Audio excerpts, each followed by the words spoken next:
What's up, guys? Welcome back to another Houston Productions video. I'm your host, Lucas Hughes, to bring you another Is This Worth the Watch video. Yes, it's been 2 episodes in, which means that there is a lot to question. There's a lot of time to dedicate already to a brand new series, and I'm here to just give you my simple, honest opinions. Now, if you were looking for a video that's going to contain spoilers, this is not that. If you're looking for some Easter eggs, what's to come, some book knowledge, the things you might have missed, this is not that type of video either. However, if you do want to see me do some things like that, go ahead and drop a comment down below. Let me know what kind of video series, reviews, or things you would like me to cover on the channel. I am more than open to your feedback. While you're there, go ahead and like this and then subscribe to this. And if you're feeling very generous, and I know you're just now watching the beginning of the video, go ahead and share it. Anything helps the channel grow. But now let's answer that question. Is Lord of the Rings of Power, worth the watch?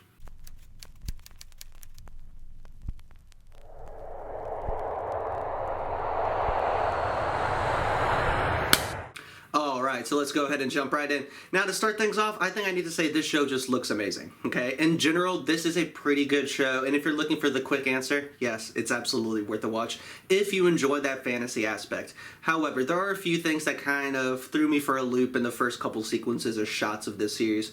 Now, the characters are very engaging, the environment seems very real. However, have you ever experienced when they're trying to do too much with CGI and it looks a little fake and video game-ish? Like, it looks like one of those cutscenes from Uncharted or Tomb Raider. Well, there's a couple sequences here at the beginning of that first episode that do remind me of that, where they were trying to make it look too crystal clear and really get you to believe that they're on this mountain. And it actually kind of come across as overly processed to me. It reminds me a lot of, if you've seen Sunday Football, it's the camera that's on the field coming to and from commercial breaks where it looks like you're watching Madden.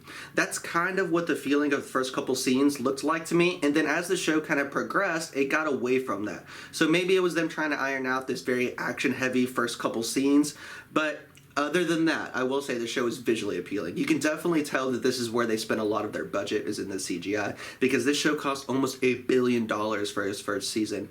So Amazon is definitely putting a lot of weight and money behind this show, hoping that it's going to be good. And this is actually their second foray into fantasy, so hopefully they're ironing out some of the things that didn't go as well in their first series, The Wheel of Time.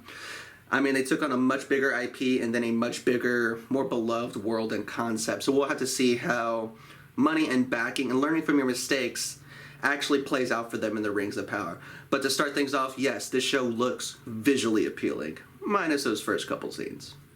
Now, before we keep moving forward, let's actually take a step back and cover something very basic and simple. Yes, this is a Lord of the Rings show. This is based off of the famous trilogy brought to you by Peter Jackson, which is great. The Hobbit could have used some work. How are you going to turn something so small into something so long? Added a lot of fluff. Was not as good as the original trilogy, but still well worth a watch. So this is actually a prequel to both of those stories. This takes place in the Second Age of Middle-earth, and things are great, peaceful. It's been centuries since war has been fought, but darkness has been shoved away. It seems that all darkness has kind of left Middle-earth. However, a small group of elves don't believe that to be true. They still believe that this overall evil is still present in the world, even though they are told and proven time and time again that it is just gone.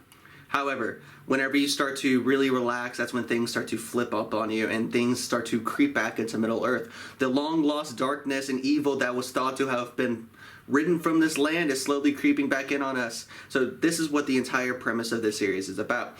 This is, like I said, a prequel to both of the original stories, but I want to make it clear, Peter Jackson has no involvement in this. So if you're looking to jump right back into the feeling of Peter Jackson's Middle-earth, you might be slightly disappointed.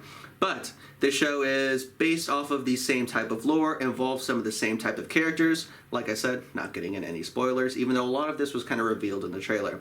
But if you want to keep a more detailed account of what is actually happening here, there's really not a text for you to go to kind of figure out what's going to be happening in the show.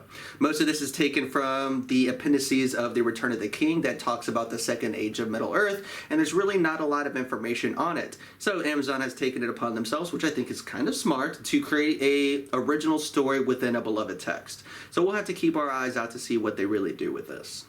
Now, jumping forward to where we were, let's go ahead and talk about the acting a little bit. This show It's got some great performances in it. Overall, in TV right now, this might be some of the best acting we've seen in a long time on a variety of shows, which is quite impressive. And as an actor myself, it actually makes me extremely happy to see that actors have stepped up the game a little bit. There are a lot more interesting, complex stories to tell, and this show proves it to be true yet again. The actors they have chosen in this show stand out amazingly. There's not anybody in here you can kind of put your finger at and be like, not as strong as the others. They're being carried in scenes.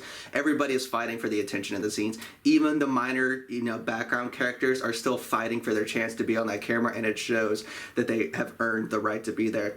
The stories are great, the characters, the aesthetic, the wardrobe itself looks amazing. The distinguishes between the different races that inhabit the Middle Earth realms, worlds, sections, countrysides, I guess. I don't know what to call them, guys. It also differentiates itself very well, so it's definitely engaging to see not only how they talk, but the way that they dress, they move, they stand, they communicate with each other. All very well thought out and accomplished. I think Amazon did a very good job of putting the money they're spending in the proper areas to make sure this is a overall enjoyable experience. Other than that, I'm going to go ahead and say that I'm engaged. I'm hooked. I think that this series is going to be an interesting ride. It is curious that there's only 8 episodes in the first season. I know that the show's already been greenlit for multiple seasons, but a shorter 8-episode first season, seems a little odd and out of place to me. We'll kind of see maybe if there's an intentionality behind this. Is it going to be a major cliffhanger? Is the second season going to arrive a lot sooner than we anticipated to? We'll have to wait and see. But in general, guys, if you're looking for something engaging, entertaining, that's going to be coming out weekly, even though 2 episodes did drop at the very beginning, it will be a weekly release. This might be something to add to your weekly watch list. But to answer that question for you simply, is Amazon's Lord of the Rings of Power worth the watch? I think the answer has to be yes.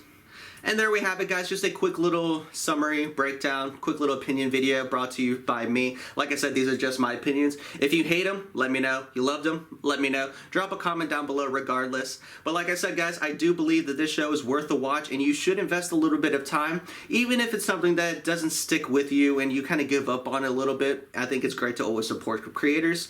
So, yes, it is worth the watch. If you haven't done so already, go ahead and hit that like button and that subscribe button. And then, like I said, drop a comment down below. And if you're feeling even more generous than that, and I know you are, go ahead and share this with someone. Anything helps the channel grow. With that being said, guys, I will see you in the next one.